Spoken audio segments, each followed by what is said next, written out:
네, 선관위 주관으로는 어제 토론이 첫 번째 토론이었습니다만 지금까지 합친다면 모두 세 번째 토론을 한 셈이 되는데요.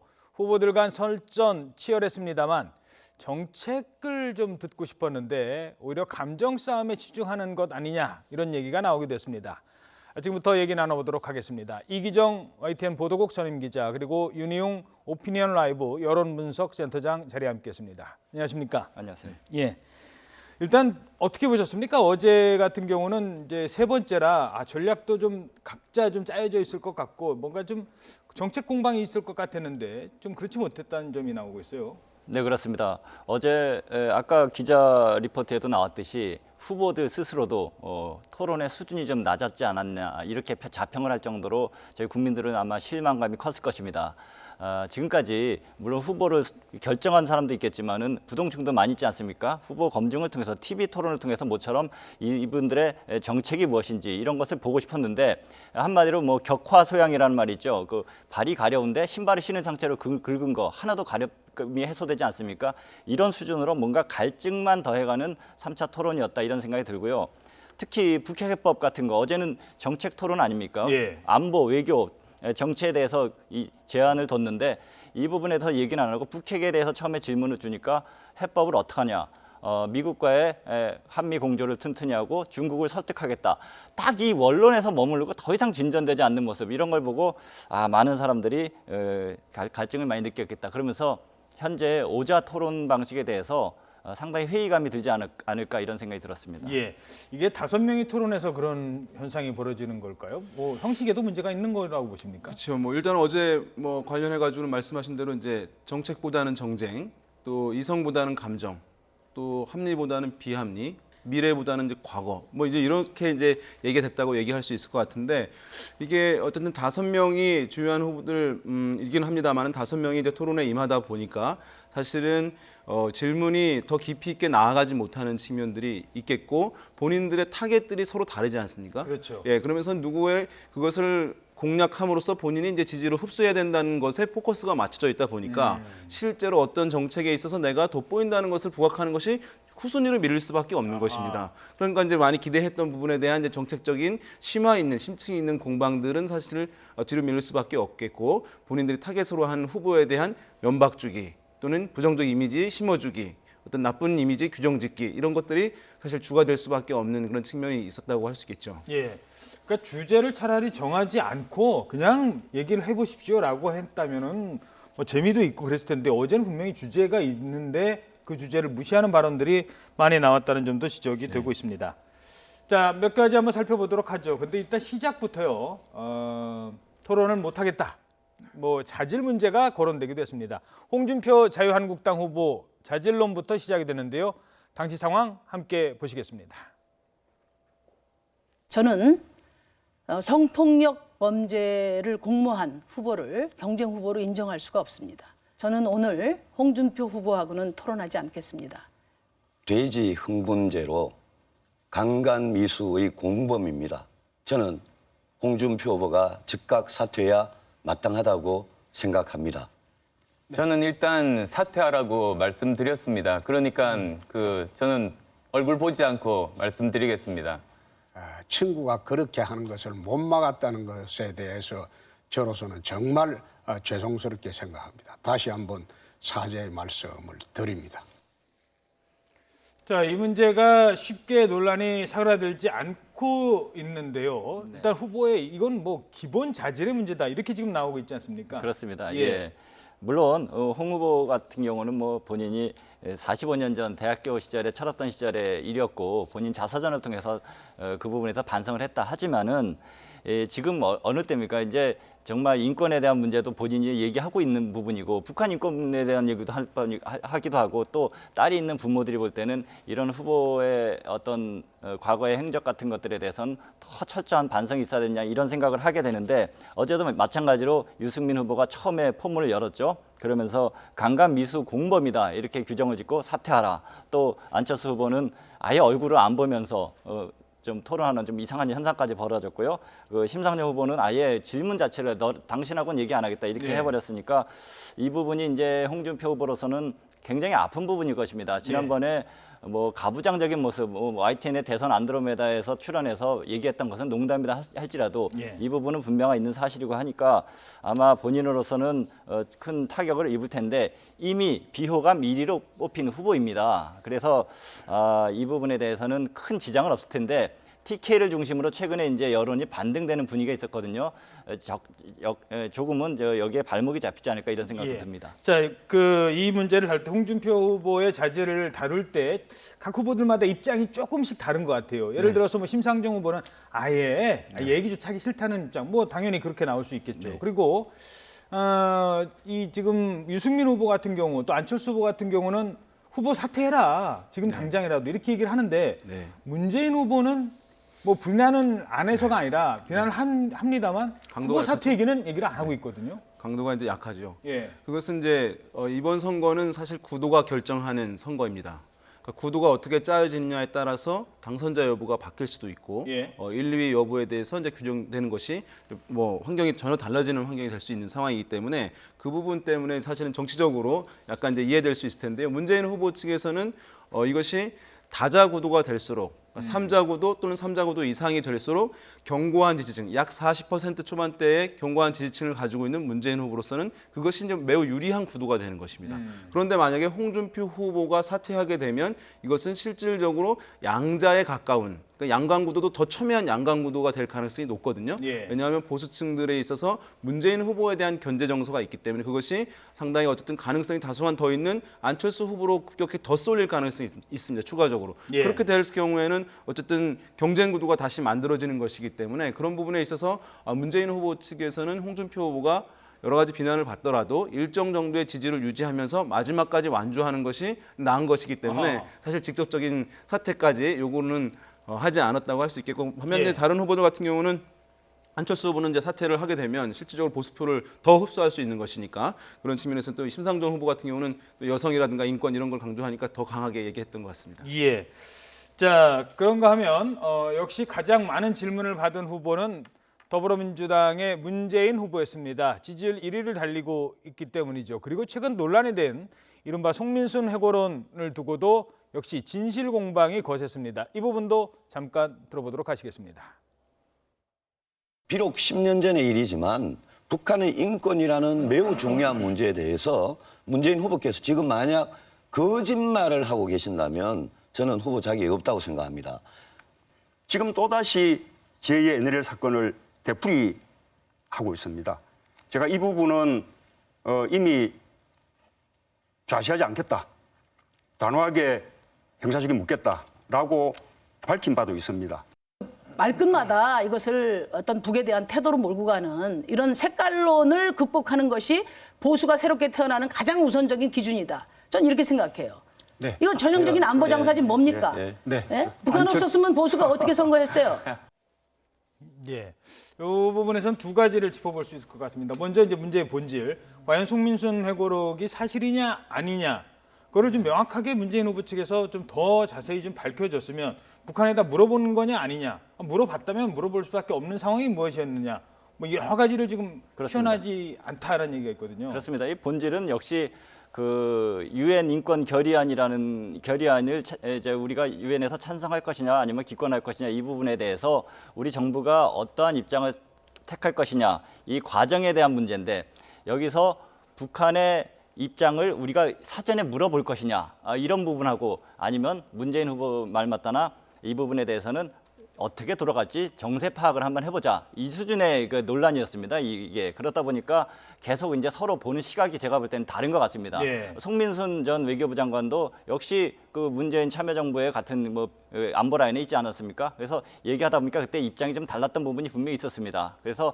유엔 인권 결의안에 대해서 찬성을 해도 북한이 크게 반대하지 않을 것이라는 것은 외교부의 입장이었고 나머지 그 통일부 장관이나 이쪽에서 볼 때는 그 부분에 대해서는 좀 그렇지 않다. 기권하는 것이 맞다. 왜? 그 시기에는 남북 화해 모드가 있지 않았습니까? 14 남북 정상회담도 한 달 있고. 전에 바로 정상회담 바로 그런 상황이 있고 후속회담도 있다 보니까 그때 상황에 따르면은 이 부분을 북한을 쓸데없이 자극하지 않는 것이 낫지 않겠느냐 하는 부분에서 이제 서로의 이런 차원에서 생각이 다른 부분을 갖고 지금 이야기가 충돌하는 것이 아닌가 이런 생각도 듭니다. 그러다 보니까 이제 어제 문재인 후보 같은 경우는 당시 이제 김경수 비서관 16 이제 그때 당시가 이제 2007년 11월 16일인데 예. 그때 대통령 주재 회의에서 분명히 노무현 대통령이 기권으로 결정을 내렸다 하는 이제 기록을 공개하기도 했는데 그 부분에 대해서 이제 송민순 장관은 아니다. 그때도 그런 기존은 있었지만은 기권으로 결정된 것이 아니고 자기가 반대를 계속했기 때문에 끝까지 그 논의가 계속 이어졌다. 이런 계속 반복되는 싸움을 하고 있는 것 같습니다. 예.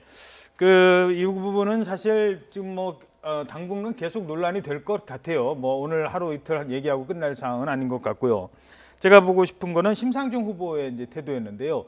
지난번 토론 때는 심상정 후보도 같이 좀 가세를 하고 문재인 후보를 공격을 했는데 이번에는 아니 그거 옛날 얘기 내가 다시 그 시절로 돌아가서 생각해 봐도 그때는 그럴 수밖에 없는 상황 논리가 있지 않았느냐라면서 문재인 후보를 좀 두둔하는 그런 측면이 있었거든요. 아무래도 탈당 사태 이런 것 때문이었을까요? 네, 그러니까 정의당의 당원들 구성에 상당 여러 이제 다양한 이제 구성층이 존재하는데 그중에 이제 예전에 국민참여당 에서 이제 소속되었던 인물들 같은 경우 당원들 같은 경우에 포함되어 있거든요. 예. 그러니까 아무래도 이제 문재인 후보에 대해서 이제 우호적 정서를 지니고 있는 당원들이 많이 이제 있는 것은 사실입니다.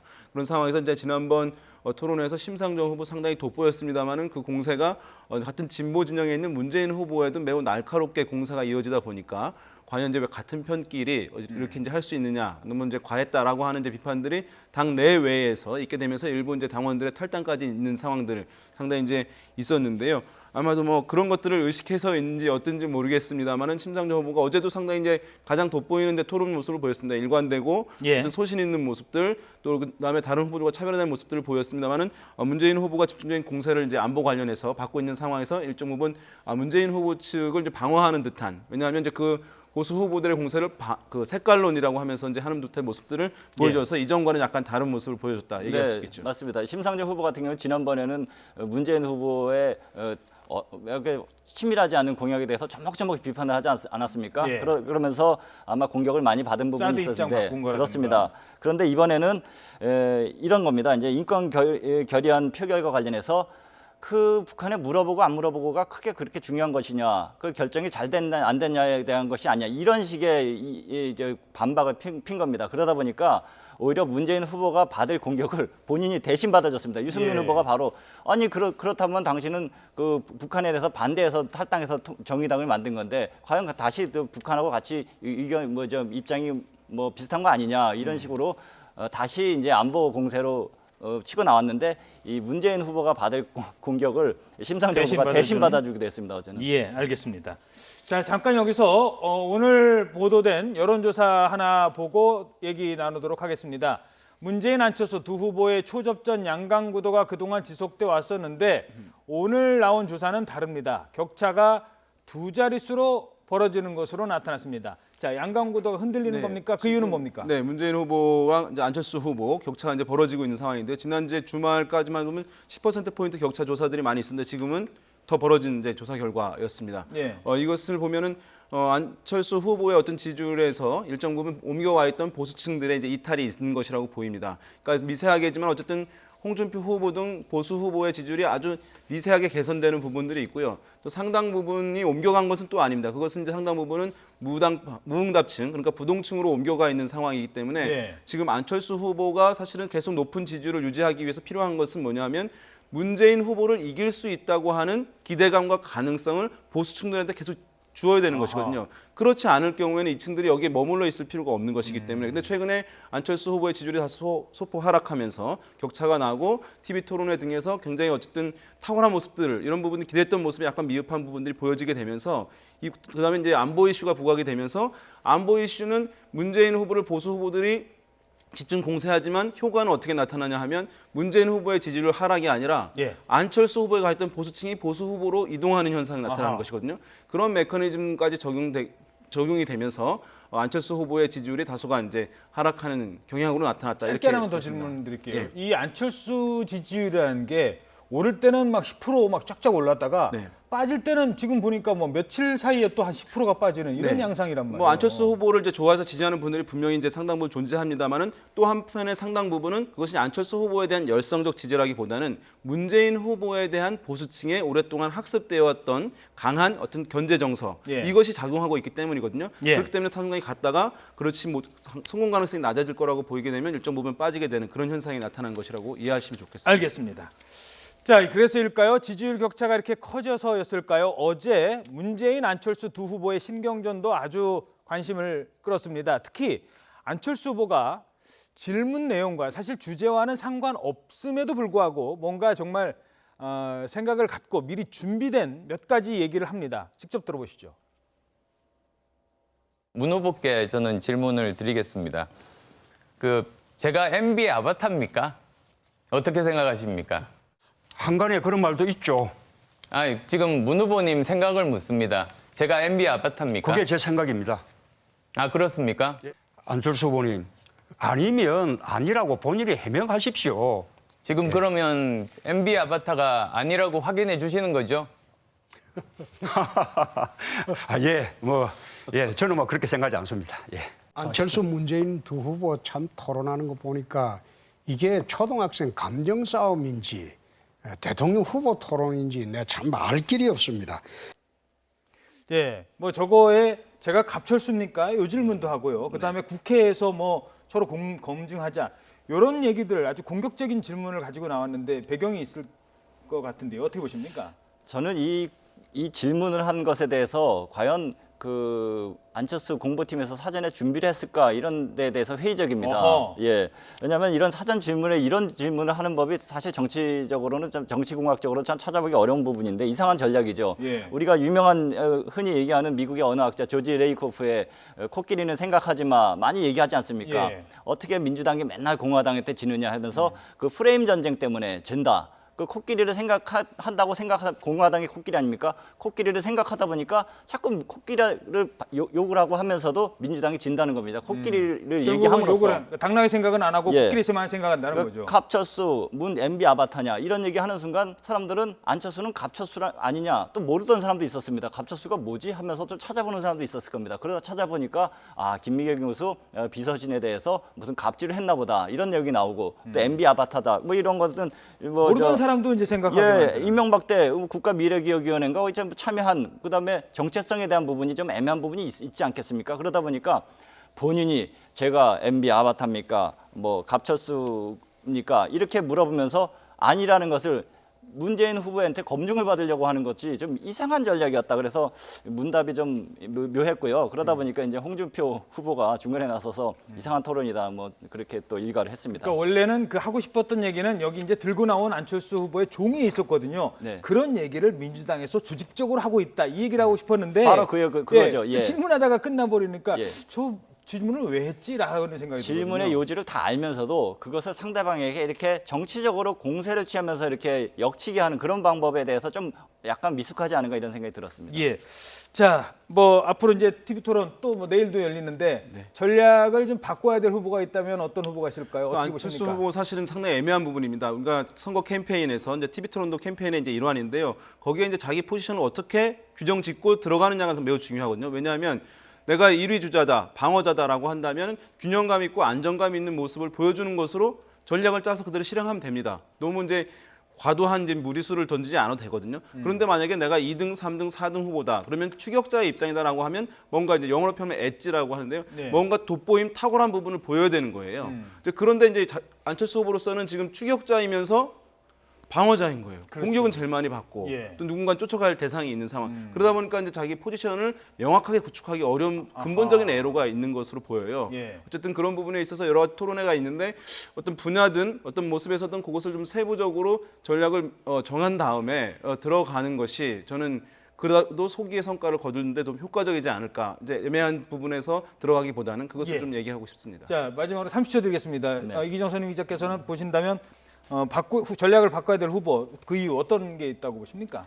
지금 뭐 사실은 모든 후보들이 다 우리 국민들이 볼 때 마음에 성에 차지 않는 부분이 있습니다. 그렇지만은 자신이 처한 위치에서 최선을 다하고 있는 것은 분명해 보입니다. 예를 들어 문재인 후보 같은 경우는 지금 1등을 달리고 있는데 굳이 공격적으로 할 필요 없기 때문에 약간 부자 몸조심 같이 이렇게 최소한의 방어를 짧게 자르면서 방어를 잘 해나가고 있는 것이고 예. 그 안철수 후보가 좀 애매한 포지션에 지금 윤희용 센터장님 말씀하신 것처럼 그런 부분에 있습니다. 그리고 홍준표 후보 같은 경우는 사실은 지금 이제 본인이 도덕성의 문제에 자꾸 빠져 있기 때문에 이 부분에 대해서 상대방을 공격하는 부분도 되게 중요한 묘미가 양념지 역할도 하고 묘미도 있지만은 이 부분에 있어서는 아마 더 진중한 모습으로 반성을 하는 모습 이런 것들이 필요하지 않을까 생각이 듭니다. 알겠습니다.